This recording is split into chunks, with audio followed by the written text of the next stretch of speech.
Greetings, my champions, and welcome to Live with Chatufa. Emerson Mnangagwa's minister and top government officials create a huge scene over bucket seat arrival at the National Sports Stadium. This really is something that is totally insane. The kind of politicking that we are seeing happening in Zimbabwe is quite out of this world. I'm telling you, it's so insane. ZANU-PF has become so desperate to the point that the things that they are now celebrating and wanting to gallivant over, to make noise over, and to, to politic over is really something that when you look at it, you ask yourself, are these people still fine? One thing, family, that I'm always saying is that if ZANU-PF likes good things so much, that whatever small thing that happens, they would want to make a mountain out of an anthill.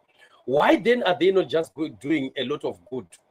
If there's so much love to be seen to be doing something, why not just then do things that would keep them in the limelight and show the whole world that they are working hard, they are, building Zimbabwe brick by brick, and things like that? Why not just do it?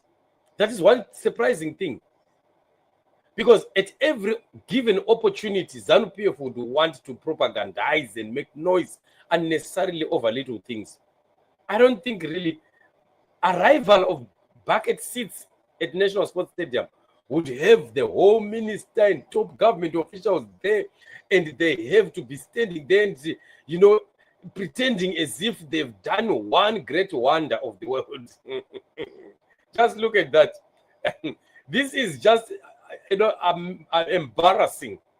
This is embarrassing. Do they really call this development? These are things that are supposed to be done by the councils. And how many offices have become empty? All these are offices that are empty just because there are buckets that have arrived, bucket seats that have arrived, and now they have to leave offices and come here for a photo shoot out. And already you'll hear them talking about Emerson Mnangagwa, and this is all the doing of the Second Republic. What's so special about this? Some countries are building stadiums, not this junk that we are seeing in Harare. Stadiums, like the stadium that we have seen in Rwanda. Just imagine. ZANU-PF is not even supposed to be renovating this National Sports Stadium. They're supposed to just ignore it. If they just refurbish it a bit, but they must totally look for a totally new place, new ground, and build stadiums. In Harare, ZANU-PF was supposed to be talking of having built about 5-6 stadiums. We are talking about real stadiums. Then you go to Bulawayo, you put also maybe 4, right? Harare 6, Bulawayo 4, in Gweru maybe 3, something like that. And then Mutare 1, Mashingo 1, something like that. Not what we are seeing here. This is very pathetic. Very pathetic. The desperation for, show off that we are seeing in ZANU-PF over things that are just crazy is just so amazing. They should just stop it and never even want to. Could you really stand for photo shootouts for this? Do they really call this development? What if they were to build that Mabolo stadium, like the stadium that we have seen in Rwanda?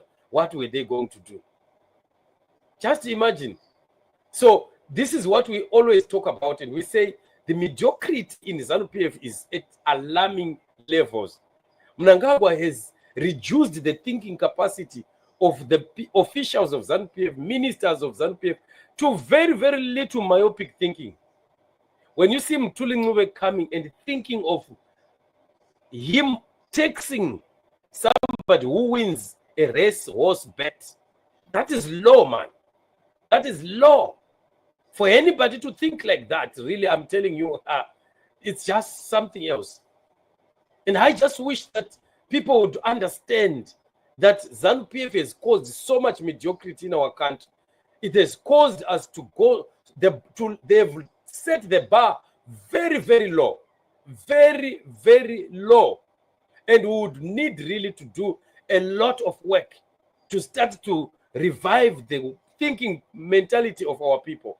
to start to appreciate real value, not this mediocrity that we are seeing every day. People are celebrating nonsense. People celebrate a robot, a traffic light. Like, really? People celebrate things that you ask yourself and say, what is this? ZANU-PF makes noise about Pumbuza, some kind of zero tillage agriculture. And then they want to make it like they've brought machinery from China that is going to do every work in the fields. And yet they are talking about some old men with a hoe. I don't know really who has bewitched us, Zimbabweans. Whoever has bewitched us must have died. Because if they were alive, I'm sure they were supposed to have mercy on us. Countries are developing. Countries are putting infrastructure. We have seen the infrastructure in Kenya. You saw, I showed you the videos where Benson Martinez went to Kenya and he was showing buildings in Kenya. Huge buildings that are built from scratch. Huge skyscrapers. Quality buildings. Buildings of the 21st century that are coming up in countries like Kenya. And yet, ZANU-PF and Mnangagwa, they've not even managed to build any new buildings in the towns and cities. They've not created even a new town or a new city, except that which was left by Ian Smith and the white regime.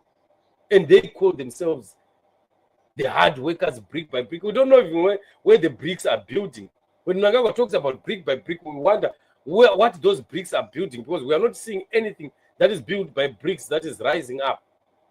Very shameful for our country. And this is a very sad development. We need new leaders. This bunch of leaders is rotten to the core, and they've lost their worth. And we need to continue fighting for a new Zimbabwe, a new leadership. Otherwise, we are doomed. We are in that season of change. We are fighting for change. God is in it, and freedom is coming.